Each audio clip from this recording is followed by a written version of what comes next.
বিচার নিশ্চিত করতে ব্যর্থ হয়, তবে আমরা বসে থাকবো না। জনতার আদালতে আওয়ামী লীগ এবং ফ্যাসিজমের বিচার নিশ্চিত করা হবে। জুলাই গণঅভ্যুত্থানের এই 9 মাস পরেও আওয়ামী লীগ নিষিদ্ধের দাবিতে, আওয়ামী লীগের নিবন্ধন বাতিলের দাবিতে আমাদেরকে রাজপথে নেমে আসতে হচ্ছে, আমাদেরকে রাজপথে কথা বলতে হচ্ছে। এটা আমাদের সামষ্টিক ব্যর্থতা বলেই আমরা মনে করি।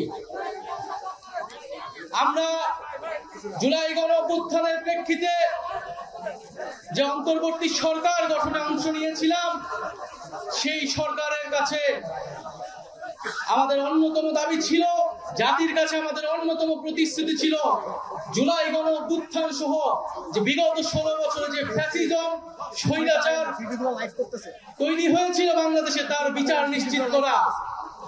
বিচার এবং সংস্কারের জন্যই মানুষ রাজপথে নেমে এসেছিল। বন্ধুগণ, একটু পেছন থেকে ইতিহাসটা বলতে চাই। বাংলাদেশের জনগণ এই 24-এই প্রথমবার রাজপথে নেমে আসেনি, রক্ত দেয়নি, আত্মত্যাগ করেনি। ইতিহাসের বিভিন্ন পর্যায়ে বাংলাদেশের জনগণ রাজপথে নেমে এসেছে, জীবন দান করেছে, শাহাদাত বরণ করেছে। ন্যায় বিচার, মানবিক মর্যাদা, গণতন্ত্র, সার্বভৌমত্ব, স্বাধীনতা প্রতিষ্ঠার জন্য 71-এর পরে এই 72 সালে আমার সোনার বাংলার স্বপ্ন এই মুজিববাদীদের হাতে বেহাত হয়ে গিয়েছিল। এই মুজিববাদীরা 72-এর সংবিধানের মাধ্যমে বাংলাদেশকে ভারতীয় শাসক গোষ্ঠীর হাতে তুলে দিয়েছিল। মুজিববাদী সংবিধানের মাধ্যমে যে স্বাধীন বাংলাদেশের আকাঙ্ক্ষা, যেই মুক্তিযুদ্ধের শহীদদের আকাঙ্ক্ষা তৈরি হয়েছিল, সেই আকাঙ্ক্ষাকে ব্যর্থ করে দেওয়া হয়েছিল। মুজিববাদী সংবিধানে বাঙালি জাতীয়তাবাদের নামে এখানে বিভিন্ন জনগোষ্ঠীর যে ভাষার অধিকার, সেই অধিকারকে দমন করা হয়েছিল। মুজিববাদী সংবিধানে ধর্ম নিরপেক্ষতার নামে বাংলাদেশের ইসলাম মোনা জনগোষ্ঠী, ধর্মবান মুসলমানের যে সংস্কৃতি, সেই সংস্কৃতিকে রাষ্ট্র গঠন প্রক্রিয়া থেকে বিচ্ছিন্ন করে দেওয়া হয়েছিল। এখানে সমাজতন্ত্রের নামে যে পুঁজির স্বাধীন বিকাশ, সেই বিকাশকে ব্যর্থ করা হয়েছিল এবং অর্থনীতিকে রক্ষী বাহিনীদের, লুটেরা লক্ষ্মী বাহিনীদের হাতে তুলে দেওয়া হয়েছিল এবং গণতন্ত্রের নামে বাকশাল কায়েম করা ছিল। এই ছিল 75 পর্যন্ত মুজিববাদীদের শাসন। 90 সালে আবারও রাজপথে নেমে একটি গণঅভ্যুত্থান তৈরি করেছিল। সেই গণঅভ্যুত্থানের পরে স্বৈরতন্ত্রের পতন ঘটেছিল, কিন্তু দুঃখের বিষয় 30 বছর পরে বাংলাদেশের জনগণকে আবারও গণতন্ত্রের প্রতিষ্ঠার জন্য রাজপথে নামতে হয়েছিল। কেন নামতে হয়েছিল? কারণ গণঅভ্যুত্থানে যে রাজনৈতিক দলগুলো যে প্রতিশ্রুতি দিয়ে ক্ষমতায় গিয়েছিল, সেই প্রতিশ্রুতি তারা রক্ষা করেনি। বিগত 16 বছরেও রাজনৈতিক দলগুলোর, ফ্যাসিবাদ বিরোধী দলগুলোর নেতৃত্বে জনগণ রাজপথে নেমে আসেনি।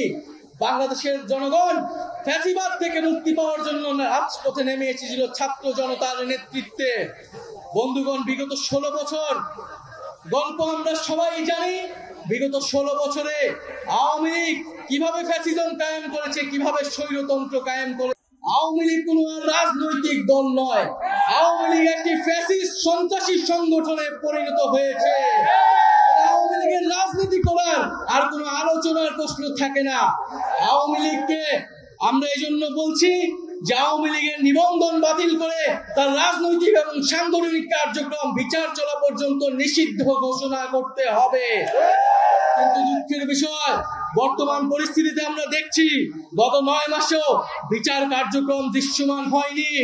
জুলাইয়ের শহীদ পরিবার এবং আহতদের যে রাষ্ট্র দায়িত্ব নেওয়ার কথা ছিল, তাদের যে মর্যাদার জীবন নিশ্চিত করার কথা ছিল, সেই নিশ্চিত করতে পারেনি এই অন্তর্বর্তী সরকার।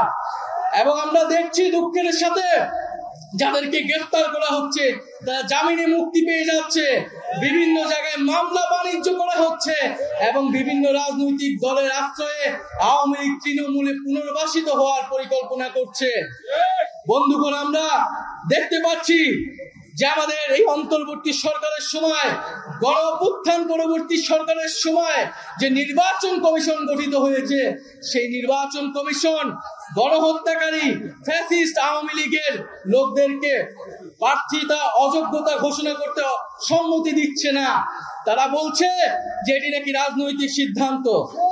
নির্বাচন সংস্কার কমিশন সুস্পষ্টভাবে সুপারিশ করেছে, যারা গণহত্যা করেছে, যারা লুটপাট করেছে, যারা ফ্যাসিস্ট আওয়ামী লীগের সাথে জড়িত ছিল, তারা কোনোভাবে আগামী নির্বাচনে অংশগ্রহণ করতে পারবে না। কিন্তু নির্বাচন কমিশন এখনো সেই প্রস্তাবে সম্মত হচ্ছে না। আমরা সন্দেহ প্রকাশ করছি এই নির্বাচন কমিশন কার পারপাস সার্ভ করবে।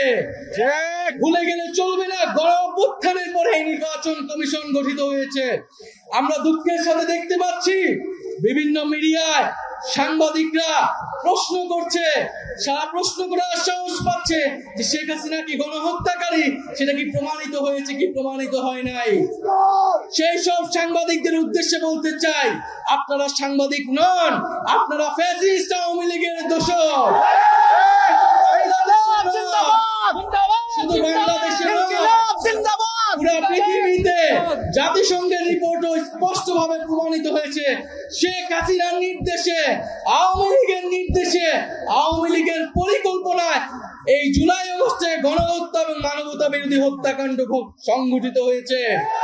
তাই আজকের এই বিক্ষোভ সমাবেশ থেকে আমরা সুস্পষ্টভাবে বলতে চাই, অতি অবিলম্বে আওয়ামী লীগের যে নিবন্ধন, সেই নিবন্ধন বাতিল করতে হবে। নৌকা মার্কাকে বাংলাদেশ থেকে নিশ্চিহ্ন করে দিতে হবে। বিচার চলাকালীন পর্যন্ত আওয়ামী লীগের সাংগঠনিক এবং রাজনৈতিক কর্মকাণ্ড আইন করে নিষিদ্ধ ঘোষণা করতে হবে। প্রিয় বন্ধুগণ, আমরা জুলাই ঘোষণাপত্রের কথা বলেছিলাম, জুলাইকে সাংবিধানিক স্বীকৃতি দেওয়ার কথা বলেছিলাম, কিন্তু বিভিন্ন ষড়যন্ত্রের কারণে সেই জুলাই ঘোষণাপত্র এখনো আসছে না। ভুলে গেলে চলবে না, এই জুলাই গণ অভ্যুত্থানের ফলেই কিন্তু আজকে বাংলাদেশে যারা রাজনীতি করছে, যারা ক্ষমতায় যাওয়ার স্বপ্ন দেখছে, তারা কিন্তু এই শহীদ পরিবার এবং আহত যোদ্ধাদের আত্মত্যাগের ফলেই স্বপ্ন দেখতে পাচ্ছে। ফলে অবিলম্বে এই জুলাই ঘোষণাপত্র দিতে হবে। এবং আমরা যে জুলাই সনদের কথা বলছি, যে মৌলিক সংস্কারের ভিত্তিতে রাষ্ট্র কাঠামোর আমূল পরিবর্তন, শাসন ব্যবস্থার আমূল পরিবর্তন করে রাজনৈতিক ঐক্যমত্যের ভিত্তিতে মৌলিক সংস্কারের উদ্দেশ্যে জুলাই সনদ কার্যকর করতে হবে। এবং জুলাই সনদে সুস্পষ্টভাবে আওয়ামী লীগ নিষিদ্ধের কথাটি থাকতে হবে। প্রিয় বন্ধুগণ, আমরা একটি নতুন সংবিধানের কথা বলছি। সেই নতুন সংবিধানের জন্য আগামী নির্বাচন, আইনসভা এবং গণপরিষদ নির্বাচন একত্রে অনুষ্ঠিত করতে হবে এবং দ্রুত সময়ের মধ্যে শহীদ পরিবার এবং আহত যোদ্ধাদের দায়িত্ব নিতে হবে রাষ্ট্র এবং সরকারকে, এবং তাদের মানবিক মর্যাদা, নাগরিক মর্যাদা নিশ্চিত করতে হবে। আওয়ামী লীগ নিষিদ্ধের জন্য আপনারা ফ্যাসিবাদ বিরোধী মঞ্চ তৈরি করুন। পাড়ায় পাড়ায়, মহল্লায় মহল্লায় আমরা জনতার আদালত তৈরি করব। এই সরকার বিচার নিশ্চিত করতে ব্যর্থ হয়, তবে আমরা বসে থাকবো না। জনতার আদালতে আওয়ামী লীগ এবং ফ্যাসিজমের বিচার নিশ্চিত করা হবে।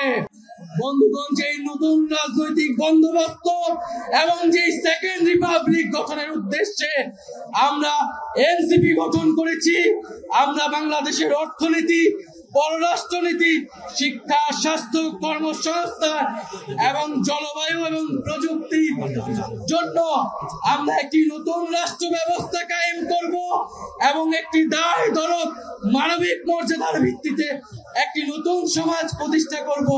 প্রিয় বন্ধুগণ, আমরা বলতে চাই, এই ঢাকা বা বাংলাদেশ ছিল এই বঙ্গোপসাগর অঞ্চলের মিলন কেন্দ্র, বহু সংস্কৃতি, বহু সভ্যতার প্রাণ কেন্দ্র।